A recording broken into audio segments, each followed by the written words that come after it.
While an entire league is tearing itself apart at the seams, while union leaders are leaking letters, agents are staging coups, and the clock is ticking toward the most catastrophic lockout in women's basketball history, one woman walked up to a microphone in Miami, smiled, and completely torched the entire battlefield without saying a single inflammatory word. That woman is... We kind of put our trust in and turn to represent us as the players, and I have open dialect with them. I can't say I've been on every single CBA call that's been open to the players. It just conflicts with everybody's schedule. That's impossible when there's 144 players. You can't line up a call that is going to work for every single person. So you have to be very intentional, and if you have questions, you can reach out to those people, and there's certainly been people that I've reached out to and had communication with. So I think you just rely on that and rely on the people that are in those positions that you trust them, and they're going to do the best representing the entire group. Caitlin Clark. And what she just did was not accidental. It was not humble. It was not naive. It was a coldly calculated, surgically precise corporate maneuver that the most powerful CEOs on the planet spend decades trying to master. It has a name. The professionals call it plausible deniability. Here is how it works. When a corporation is collapsing, when the boardroom is on fire, when the executives are turning on each other, when the disaster is already completely unavoidable, the smartest person in the room does not run toward the flames. They do not grab a microphone and start pointing fingers. They quietly, calmly, walk out the back door, stand safely across the street, and when the cameras turn to them, they simply say, "I had no idea there was even a fire." That is exactly what Caitlin Clark just did. And the execution was flawless. For 17 months, the WNBA Players Association has been unraveling in real time. The collective bargaining negotiations have been a masterclass in how not to negotiate. Mutinous letters have been leaked to the press. Sports agents are staging what can only be described as a hostile takeover of the union itself. And now, the entire league is staring directly into the barrel of a permanent, season-ending lockout set to detonate on March 10th. The chaos is deafening. The desperation is visible. The damage is already done. But here is what makes this moment truly historic.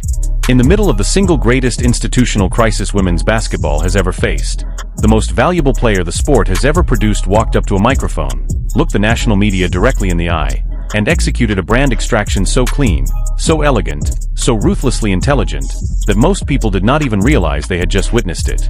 She did not defend the union. She did not attack the owners.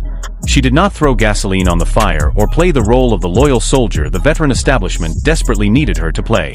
She simply stepped out of the building. This is not a sports story. This is a story. I can't say I've been on every single CBA call that's been open to the players. It just conflicts with everybody's schedule. That's impossible when there's 144 players. You can't line up a call that... About power. About who truly holds it, how it is protected, and what happens to the people who try to weaponize someone else's greatness for their own survival. The veteran players built a strategy around one assumption, that Caitlin Clark needed them as much as they needed her. That her gravity would force the billionaire owners to the table. That she would stand shoulder to shoulder with the union and give them the ultimate weapon. They forgot one thing. You cannot use a weapon that refuses to be picked up. Number 2. Rewritten. Maximum emotional impact. Stop. Rewind. Play that back. I cannot say I have been on every single CBA call. 11 words.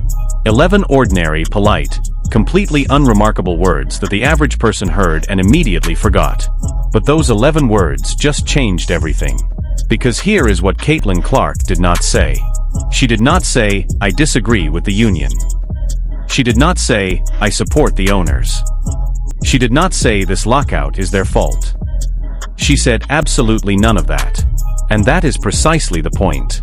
In the courtrooms of corporate America, the most dangerous testimony is not the dramatic confession. It is the quiet, reasonable, completely defensible statement that leaves zero fingerprints. Prosecutors call it the perfect alibi. CEOs call it crisis insulation. And what Caitlin Clark just delivered from that podium in Miami was both, wrapped in a smile so disarming that most people applauded her for her humility. She was not being humble. She was being lethal. Think about what she actually communicated beneath those polished, diplomatic words. She told the national media, on camera, on record, permanently archived, that she was a very small number, so getting to play in just this World Cup qualifier obviously is a huge honor within itself. And, I know getting to put on the jersey will be super special. And not in the room when the decisions were made. She is not on the calls. She does not own the strategy. She does not carry the blame. When March 10th arrives, and it is arriving fast, when the lockout triggers and the $2.2 billion television contract starts hemorrhaging, when the sponsors start pulling out and the new fans who discovered this sport because of her start walking away confused and betrayed, nobody can touch her. She built a legal and optical firewall between her brand and their collapse. In one press conference, with 11 words, if they burn this league to the ground, she already told the world she was not holding the match. She was not even in the building. She was busy working. And God, is she working? While the union leadership spends their winter screaming into microphones on podcasts nobody asked for, while veteran players are having meltdowns in comment sections, fighting anonymous accounts at 2 a.m., desperately trying to convince the world that a failed negotiating strategy was actually brilliant all along, Caitlin Clark is somewhere else entirely. Not just physically, dimensionally. She has not simply stepped away from the drama. She has transcended the entire ecosystem that produced it. The WNBA labor war is a domestic dispute, messy, loud, deeply personal, happening inside a house that most of the world has never visited. But Caitlin Clark has walked out of that house, stepped onto an international stage, and the whole world just turned its head to watch. Team USA. The FIBA World Cup qualifiers. The red, white, and blue. Close your eyes for a moment and really feel what this means. The union is paralyzed. The owners are unmoved. The clock is counting down to the most devastating lockout in the history of women's basketball. The entire WNBA ecosystem is holding its breath, bracing for impact, praying for a miracle. And Caitlin Clark is in a Team USA training facility in Miami. Unbothered, unaffected, completely untouchable, preparing to represent her country on a global stage that dwarfs anything the union dispute could ever offer her. This is not luck. This is not coincidence. This is the single greatest leverage move in the history of women's sports. Because here is the brutal, uncomfortable truth that the veteran establishment never accounted for. Caitlin Clark does not need the WNBA to survive. The WNBA needs her. And she just proved it. If this league locks its doors tomorrow, she puts on the USA jersey. She steps onto the court in Puerto Rico. She drops 30 on international competition. TNT broadcasts every second of it. The cameras follow her. The sponsors follow the cameras. The world follows the story. The WNBA becomes a footnote. Caitlin Clark becomes a legend. That is not a threat. That is not arrogance. That is simply the cold mathematical reality of what happens when the most valuable asset in the room quietly reminds everyone in the room exactly who holds the power. She did not raise her voice. She did not make demands. She did not issue ultimatums. She just stood at a microphone in Miami, smiled that smile, and spoke 11 words that will echo through every boardroom, every negotiating table, and every podcast studio for the rest of this labor war.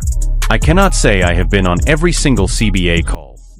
More than anything, just really excited. I know how much work and how much time I've put in to make sure my body's as healthy as it can be, and to get back not only to a point where I feel like I'm myself, but I feel like I'm even better than, where I was at the beginning of. Everybody knows what an honor it is to wear USA across your chest. Listen to that sentence again. Not the words. The weight behind them. Because in that single quiet moment, no drama, no declaration, no defiance, a global brand did not just announce itself. It detonated. Here is what nobody is saying out loud, but everybody needs to hear. The veteran players who are currently fighting this labor war, who are threatening strikes, leaking letters, burning bridges with ownership, and gambling everything on a negotiating strategy that is visibly, painfully falling apart, they are terrified. Not of losing the negotiation, of losing their relevance. Because here is the cold, devastating reality that no union meeting, no podcast appearance, and no strongly worded press release can change. The WNBA is their entire world. It is their platform, their income, their identity, their access to the corporate sponsorship machine that funds their lives. Without it, most of them simply disappear. The lockout is not just a labor dispute to them. It is an existential threat. But Caitlin Clark? She is not threatened. She is not nervous. She is not lying awake at 3 a.m. calculating what a lockout means for her mortgage payment, or her Nike deal, or her social media engagement numbers. She is immune. Think about what total immunity actually looks like in practice. If the WNBA locks its doors tomorrow, if the whole thing collapses under the weight of its own dysfunction, Caitlin Clark does not lose a single thing that matters. She puts on the red, white, and blue. She walks onto a court in Puerto Rico under the brightest international spotlight women's basketball has ever seen. She does what she always does. She takes over the game. She takes over the broadcast. She takes over the cultural conversation. And the world follows her there. Not to the WNBA. Not to the union. Not to the labor dispute. To her.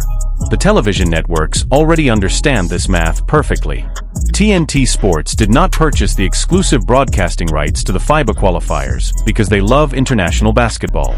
They did not pour millions of dollars into that deal out of patriotic duty or league loyalty. They followed the ratings. They followed the revenue. They followed the one undeniable, uncontrollable, completely unstoppable force in women's sports right now. They followed her. While the WNBA's own Winter League was hemorrhaging viewers, while the unrivaled league sat on television screens across America generating the kind of ratings that make network executives physically ill, TNT made a calculated business decision that told you everything you need to know about where the real power in this sport currently lies. They abandoned the institution. They invested in the individual. They bought into the Caitlin Clark economy. And that economy is expanding at a speed that the veteran union leaders genuinely cannot process. International footprint. Global sponsorships. Olympic positioning. She is not negotiating for a $50,000 salary cap increase like it is a victory worth celebrating. She is not arguing over per diem rates and charter flight policies. She is operating in an entirely different financial universe, one where the WNBA's entire salary structure is not even a rounding error on her annual revenue. The union is playing checkers. They are fighting over squares on a board, arguing about who gets which piece, unable to see anything beyond the edges of the game in front of them. Caitlin Clark is playing a game that does not even have a board yet. She is building it. Square by square. Country by country. Jersey by jersey. But here is where it gets truly terrifying.